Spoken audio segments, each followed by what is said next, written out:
From Interior Alaska's most trusted news source, this is the Fbx Evening News.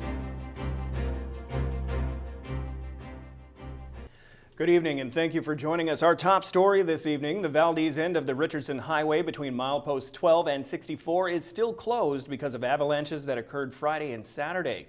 Alaskan highway officials say the highway may be closed for a week or much longer. The highway was buried with ice and snow 30 to 40 feet deep in places. The Department of Transportation says these are some of the largest avalanches ever seen in the Thompson Pass area. A flash flood warning and voluntary evacuation order for that immediate area was lifted.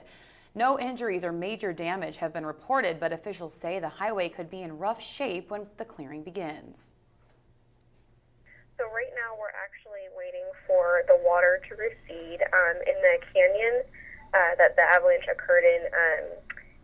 Some of the snow is melting and it's backing up into a river, into the low river, and so we're actually waiting for the water to go down before we can begin snow removal.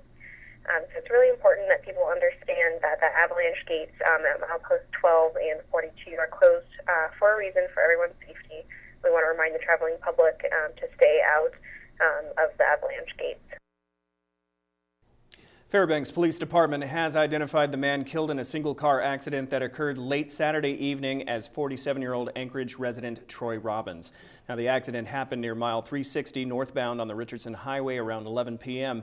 Robbins reportedly lost control of his truck on the icy road and turned the vehicle on its side.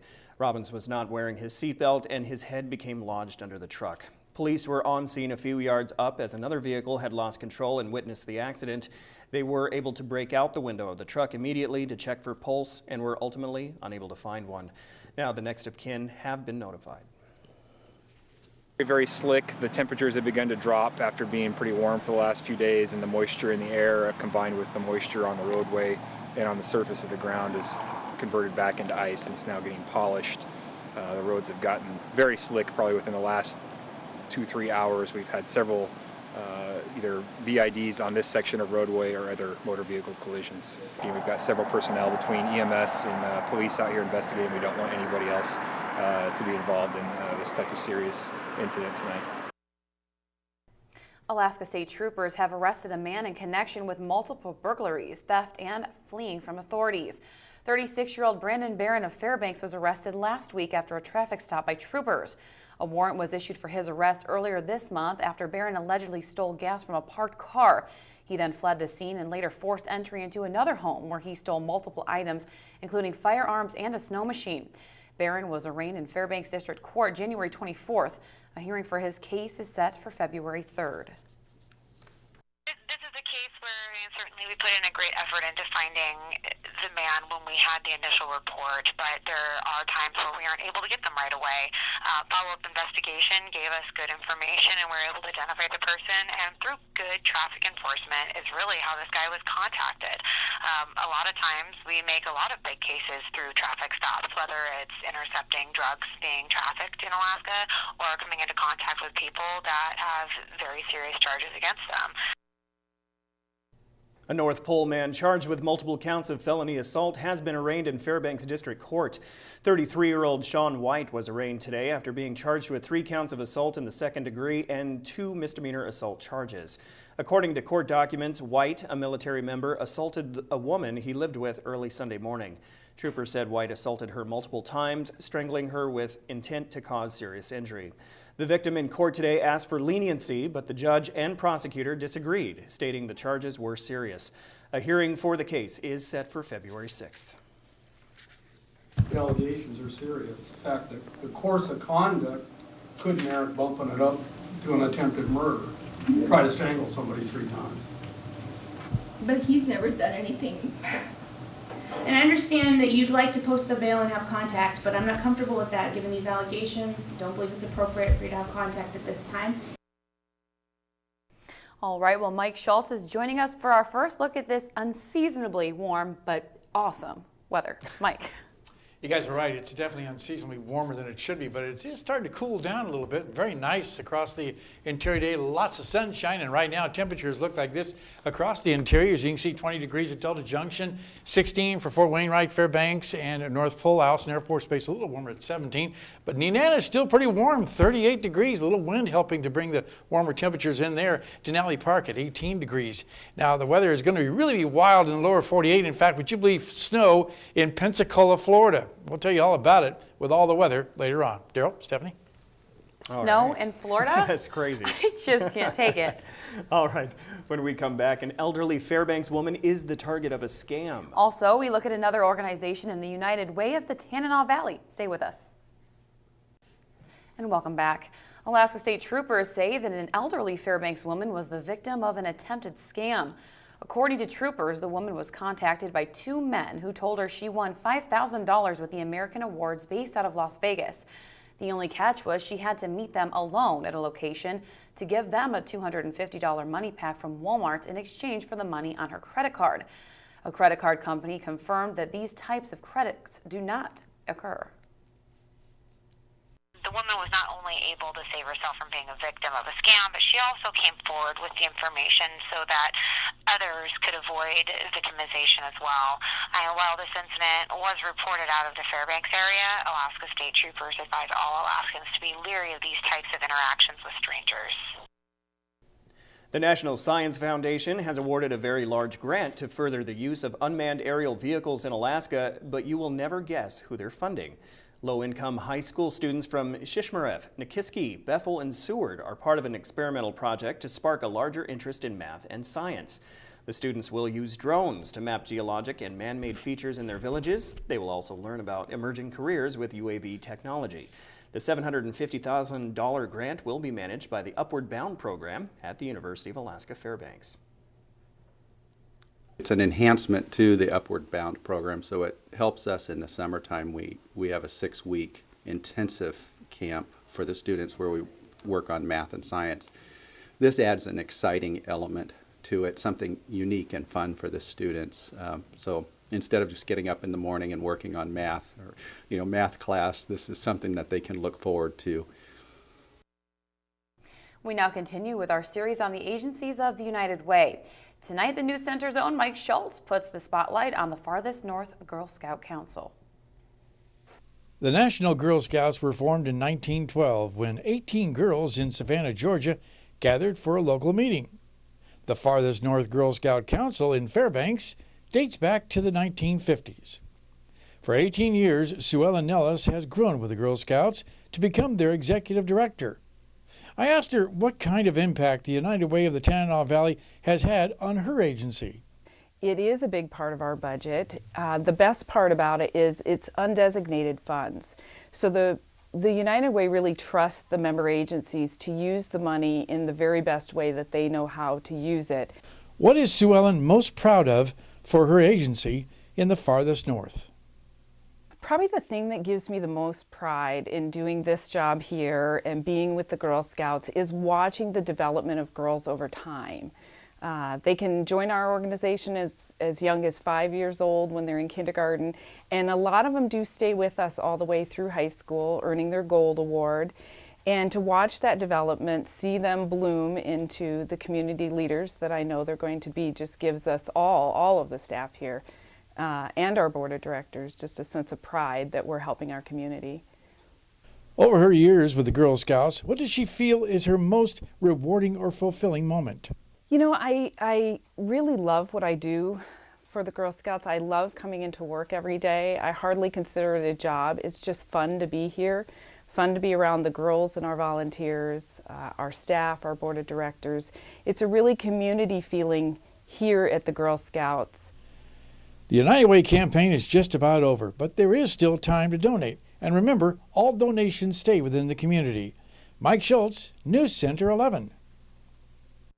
I don't know about you guys, but Girl Scout cookies? Yeah, what's your favorite? Oh my gosh, Thin Mints and Yes. Samoa. Yes. The Samoas are my favorite. Those And are you good. like the Thin Mints as Thin well? Mints all day. Thin Mints Yeah. all day. And then they tried a new flavor. What was it, a couple years ago? I don't know if that's I still don't out or remember. I was not. too Yeah. busy stuffing my face with the Thin Mints. Absolutely, absolutely. Ruining our spring diets, so to speak. Yeah. All right. It's okay to cheat every now and then. Yeah, not bad. Especially during Girl Scout cookie time. So, Joe, what do you got going on today in sports? Well, there are lots of hockey. Hockey to be exact. You know, the women's hockey team, they had an epic scoring outburst in their first ever home games. But first out of the break, how about the men's team do? All that and more coming up next. Welcome back, Interior Sports fans. It's Monday, so it's time for the weekend recap. It looked like the Nanniks were on their way to sweeping the Bemidji State Beavers as Friday's 3-0 shutout victory was any indication. The Beavers, however, flipped the script. The Beavs got 2 first-period power play goals, going 2 for 3, while the Nooks were trying to get something past Andrew Walsh, but it just didn't happen. Bemidji was special, going 6 for 6 on penalty kills despite the aggressive play of UAF. Corey Ward had 2 goals, and Matt Prepavesis and Mark Gerbrandt both had 2 helpers as Bemidji wins this one 4-0. Walsh stood tall for the Beavers with 26 saves in the shutout.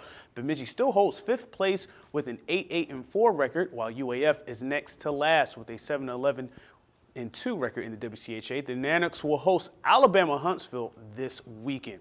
And the Nanack women's hockey completed their historic series against the University of Delaware with another blowout win. The Nannicks defeated the Blue Hens 7-0 in the Patty Ice Arena on Friday night. Then on Saturday, before the men's hockey game, UAF won 10-0 and were not all intimidated by the bigger ice surface or the Blue Hens. It was all Nannicks as Katrina Leiden, the senior, got back-to-back shutouts.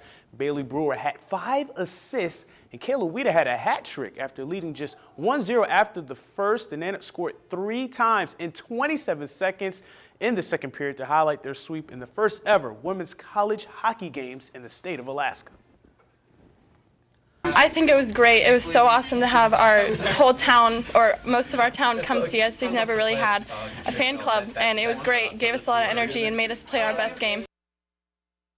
Fairbanks Ice Dogs notched their 4th straight win over the weekend. The Ice Dogs pulled this one out late in a tit-for-tat game with the Wichita Falls Wildcats 5-4. Lonnie Clary scored the game winner with 52 seconds left on a Brett Gervais and Colton Walter assist to break a 4-4 tie. It was tied 2-2 after 1. The Ice Dogs had a 4-3 advantage in the third. Kyle Bowman tied the game just 37 seconds into the third before Clary's late game winner. Ethan Somoza, Walter, Clary, Gervais, and Chandler Marjorie had 2 points in the win. The Ice Dogs have won 8 of their last 9 games and have a 10-point lead in the Midwest Division. They visit Corpus Christi this weekend to round up their Texas road trip.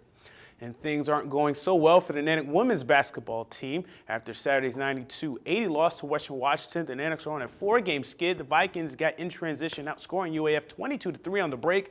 Candace Presswich, however, led the Nooks with a career-high 19 points, hitting 5 trays. Jordan Wilson scored 17 points and grabbed 4 boards and 3 assists for the Nooks as well. Western's Sydney Donaldson had a game-high 22, leading 5 Vikings in double figures. UAF is now 8-9 and 2-7 in conference play. They're at home this week hosting Northwest Nazarene and Central Washington. Interior high school hockey teams had some bumps on the road this weekend. As we go to the scores, after losing 3-0 on Friday to Juneau, the Rams got 3 goals courtesy of Dylan Steele, but Juneau won 5-3. Nathaniel Bros made 65 saves in the 2 games against Juneau. Monroe is now 6-8. Lathrop outscored the Colony Knights 3-1 in the third period, but too little too late as Colony wins 7-4. Colton Symbol had a hat trick for Colony, and Tristan Raymaker led the Malamutes with 2 goals. The Nenana boys basketball team won the ConocoPhillips Warrior Rumble in Nikolai Vesk on Saturday. James Olin Martin had 23 points for the Lynx in their 67-56 win over Nikolai Vesk, the host. Nenana went 3-0 at the tournament. The girls team finished 3rd on a tiebreaker. The Skyview girls won because they allowed the fewest points. And the Ravens were swept by Galena on Saturday. The Hawks girls won 54-30 over the Ravens. Cheyenne Burley had a game-high 25 points for Galena. Asia Dew led Allison with 8 points. Galena defeated the boys team 68-28. Sonny Krager had 18 points for Galena, and Chance Paget had 9 for the Ravens. Now we conclude this weekend recap, the top plays from the week of Interior sports action. Here's the I-5, the Interior top 5 plays. At number 5, Monroe's Nathaniel Brose in between the pipes with his 32-save performance and a 2-1 win over the Delta Junction Huskies on Wednesday. At number 4, Terrell Ford plays big in the first game of the West Army-Lathrop rivalry. His and-ones gave Lathrop the first lead and iced a 70-67 win over the Wolfpack on Wednesday. At number 3, Andrew Kelly with the putback slam for the go-ahead score in UAF's second-half comeback victory, 60-56 over Western Oregon on Saturday. At number 2, junior goalie Sean Cahill of the Natick hockey team records his first career shutout in the UAF's 3-0 win over Bemidji State on Friday. Cahill had 27 saves that night. And at number 1, Kayla Weeda with the sick goal and Katrina Leiden's back-to-back shutouts in the Alaska women's hockey team's first ACHA home series. It was the first ever women's college hockey series in Alaska. The Natick swept the University of Delaware 7-0 on Friday and 10-0 on Saturday. To select the play of the week, go to the KTVF Facebook, YouTube, and Twitter pages or email Joe Cook at KTVF11.com and tell us the play of the week. The play of the week will be announced this Friday. The I-5 Sports Report is brought to you by Adient Orthopedic Physical Therapy. And that'll do it for sports tonight. Thanks for rocking with me for a little while. Mike Schultz is next with your full weather forecast, and we'll catch you next time. Hey everyone, welcome back to the Fbx Evening News. It's time once again to take a look at the weather. And again, a beautiful day across the interior. Lots of sunshine out there. Not a cloud to be seen anywhere. We're looking at the temperatures to start cooling down toward the end of the week. Maybe even some snow in the forecast. We'll tell you about that in just a little bit. What's going on as far as our photograph for tonight? This one's another beautiful sunset across the Fairbanks area, sent in by Brian Corter. And again, if you have a photograph to share, by all means send it to Fairbanks, or actually photos at KTVF11.com. Numbers out at the airport right now, 16 degrees after a high of 28. The overnight low last night, 9 degrees. Now the record high, 39 in 1945, but 58 below in 1933. And your sunrise and sunset, about 6 hours and 32 minutes of daylight, a gain of 7 minutes from yesterday. Satellite and radar showing a little more cloudiness starting to work its way toward the interior, which shows you the high pressure area is breaking down, which means that the cool temperatures will once again be returning to the interior, and warmer temperatures to the lower 48 too. That system breaks down. What's going on across the rest of the state? A little fog around Juneau. They've had a lot of problems with fog over the weekend. A lot of planes not getting out. Rain showers around Kodiak Island and Cold Bay, also clear to skies for the most part across the rest of the state. Lower 48 weather tonight, well, the activity is really picking up. We have a little bit of shower activity across the Pacific Northwest, still dry across the Southwest, but cold air diving way down to the south. In fact, look at it on the satellite and radar here. You can see the really well-defined frontal boundary there as the cold air continues to dive way down to the south, expected to move in over the Gulf Coast regions tomorrow, bringing snow, maybe 3 to 5 inches of snow near Montgomery, Alabama, and even close to a foot of snow in the Charleston area tomorrow night too. As you can see here, lots of snow expected even around Atlanta, Georgia, and Augusta, Georgia, with New Orleans looking at maybe some icy conditions. So this system is really something else. But as you can see on the jet stream here, it starts to become a little more zonal, which means the warm air will once again start to return back to the deep south, but it's still cold over the Great Lakes. Back to Alaska for tomorrow, mostly sunny in Barrow, clouds at Nome, and some fog for Fort Yukon. Here in the interior, looking at lots of sunshine across the region, while over to the southeastern sections, widespread rain will be falling at Juneau and Ketchikan. Over to the southwest, windy with rain or showers across the region, and over south central sections, looks like clouds for Anchorage, rain and snow in the Valdez area, and partly cloudy skies for Homer. Well, once again, time for our kids' weather and a new school this week. We're talking with the kids from Joy Elementary School. Here's a young lady with an interesting story. Every morning, our class talks about the weather. We start on how many degrees it is outside. Then we check on what time the sun rises and what time the sun sets. We use this information to figure out how many hours and minutes we have of sunlight. Then we try to figure out how many minutes of sunlight we are gaining each day. And tomorrow night, we'll have another young lady here sharing a picture with us. Here's your forecast for the remainder of the night. 13 degrees, mostly clear skies, a little cooler than last night. Tomorrow's forecast, 25 degrees, not as warm as it was today, and still lots of sunshine. And the extended forecast calling for the temperatures to continue to slowly cool toward the weekend. Also a chance of some snow developing for the picture for Friday and Saturday. Not a real big storm, but just a change in the overall pattern shows you that the cool temperatures are returning and still above normal. That's the key factor right on into February. How about that? Cool is like, that's warm for this time of year. It is, exactly, yeah. I vote that becomes the new normal. I second that vote. I would like that. Yeah, no. Joe, but okay, so we still have to get you out on the slope. I am serious about that. Yeah, but you know, it's snow's melting and stuff. Like we have to wait. We have to wait on that. It's not over. Sure. Yeah. No. Not at all. Let's not jinx ourselves. No. All right, that'll wrap up this edition of the Fairbanks Evening News. We are glad you could join us. NBC Nightly News with Brian Williams is coming up next. You can join us here 6 days a week at 6 and 11 or online anytime at webcenter11.com. That will do it from all of us here at the News Center. Stay warm, and we'll see you back here again tonight.